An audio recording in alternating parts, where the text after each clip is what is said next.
So now that we understand a bit more about what machine learning is, it's time to think about how we can work with data to create predictive models.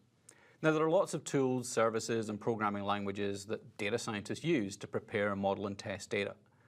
In this course, we'll look at an easy-to-use service for machine learning and modeling in Microsoft Azure, but the same principles and workflow apply to almost any machine learning framework. Azure Machine Learning is a cloud service in Azure that enables you to experiment with data and create predictive models.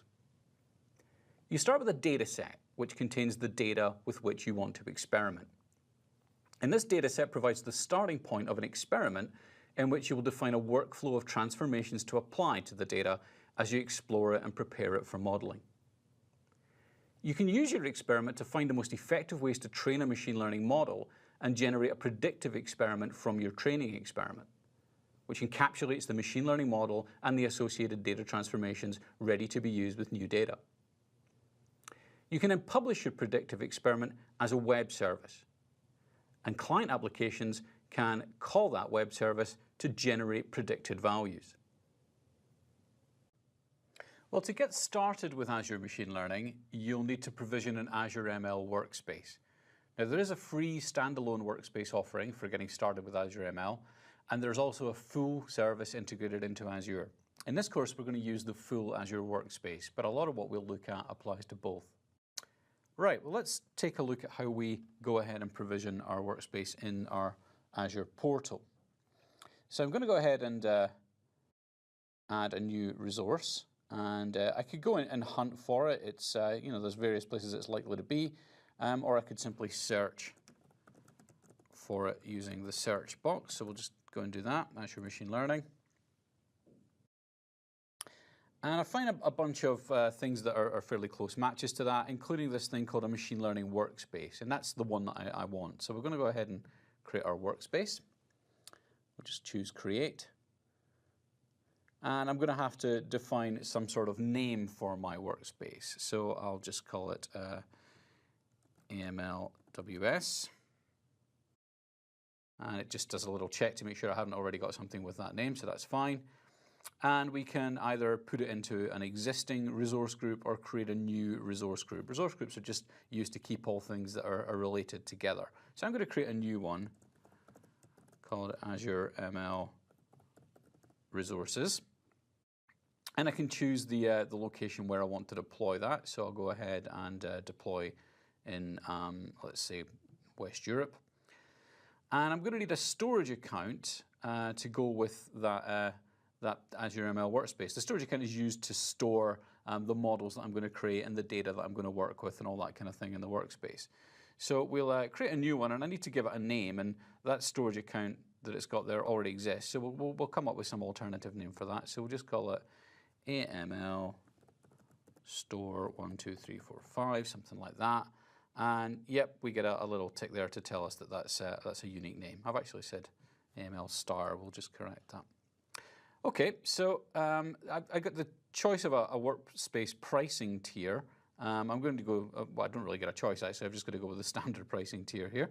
So we'll go with that, and what's going to happen here is I'll be charged for web services that I use. When I publish my machine learning models as web services, I'll be charged per use. So I'm only really charged when I actually use the predictive models that I create.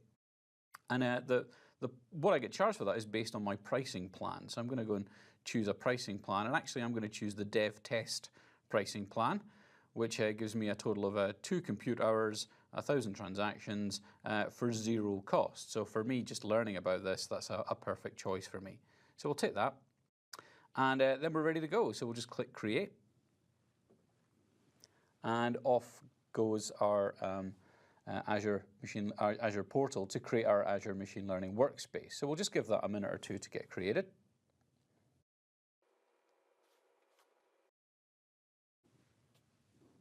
And when the deployment is succeeded, I get a little message up here telling me that everything is ready. And I can go and look in my resource groups here. Here's my Azure ML Resources resource group. And I can see that what it's actually deployed is my AMLWS workspace that we asked for, and also a store, the AML store 1, 2, 3, 4, 5 storage account that I wanted to create to store the the models and files that I'm going to work with.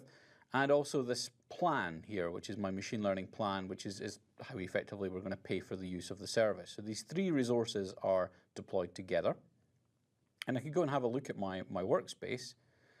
And what I can see in here is just some details about that. But the most important thing here is the ability to launch Machine Learning Studio. And if I go and click that, it opens up in a new tab in my browser. And I can go ahead and just sign in using my same credentials.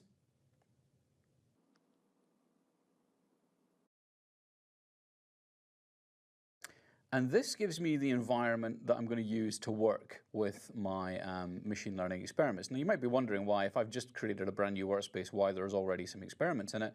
And that's because you can have multiple workspaces associated with your account. So you can see that I've already got a couple of workspaces set up where I've already been working with some experiments. And I can always switch back to the one that I just created, which was in West Europe. There's my AMLWS workspace. If I switch to that one,